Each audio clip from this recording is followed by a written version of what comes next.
Good morning. সাম্প্রতিক স্থানীয় নির্বাচনে অভিবাসন বিরোধী রিফর্ম পার্টির জয়ের পরে অভিবাসী ইস্যুতে চাপের মুখে পড়েন যুক্তরাজ্যের প্রধানমন্ত্রী কিয়ার স্টারমার। অনিয়ন্ত্রিত সীমান্তে নিয়ন্ত্রণ ফিরিয়ে আনার বিষয়টি গেল বছর নিজের নির্বাচনী ইশতেহারেও যোগ করেছিলেন ক্ষমতাসীন লেবার পার্টির এই নেতা। অবশেষে গেল সোমবার নতুন অভিবাসন নীতিমালার ঘোষণা দিয়েছেন প্রধানমন্ত্রী কিয়ার স্টারমার। নতুন নীতিমালা অনুসারে যুক্তরাজ্যে কমপক্ষে 10 বছর বসবাস করার আগে কেউ নাগরিকত্ব অর্জন করতে পারবেন না। পূর্বের নীতিতে এই সময়সীমা ছিল 5 বছর। পাশাপাশি ইংরেজি ভাষায় দক্ষতার মানদণ্ড আরও কঠোর করার ঘোষণা দিয়েছেন স্টারমার। নতুন নীতিতে পোষ্য কোটায় প্রাপ্তবয়স্করা যুক্তরাজ্যে স্থায়ীভাবে বসবাস করতে চাইলে তাদেরকেও ইংরেজি ভাষার প্রাথমিক জ্ঞানের প্রমাণ দিতে হবে।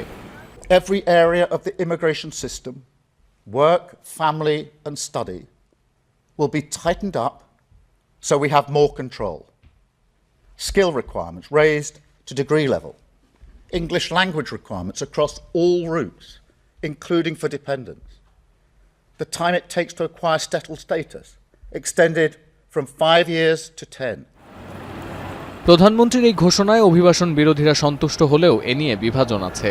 স্কটল্যান্ডের deputy first minister Kate Forbes বিবিসিকে জানিয়েছেন, নতুন অভিবাসন নীতির কারণে সেবামূলক সংগঠন, দাতব্য সংস্থার মতো প্রতিষ্ঠানের কার্যক্রম বিঘ্নিত হতে পারে। তিনি মনে করেন, নতুন কৌশলের অংশ হিসেবে সেবাদানকারী প্রতিষ্ঠানে বিদেশি কর্মীদের নিয়োগ কমানোর পরিকল্পনা করছে যুক্তরাজ্যের শ্রম প্রশাসন।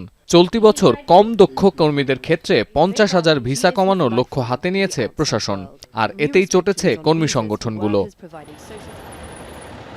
শ্রম ভিসা কঠিন করা ছাড়াও নতুন নীতি অনুযায়ী দণ্ডপ্রাপ্ত বিদেশিদের ওপর কড়া নজর রাখবে যুক্তরাজ্যের সরকার।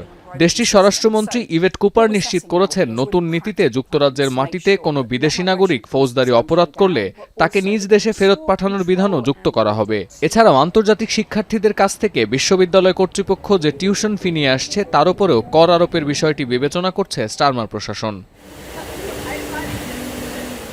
যুক্তরাজ্যের সরকারি তথ্য অনুযায়ী গেল জুলাইয়ে নির্বাচনের পর থেকে অন্তত 24,000 অভিবাসীকে নিজ দেশে ফেরত পাঠিয়েছে স্টারমার প্রশাসন, যাদের একজনেরও আইনগতভাবে যুক্তরাজ্যে থাকার অনুমতি ছিল না।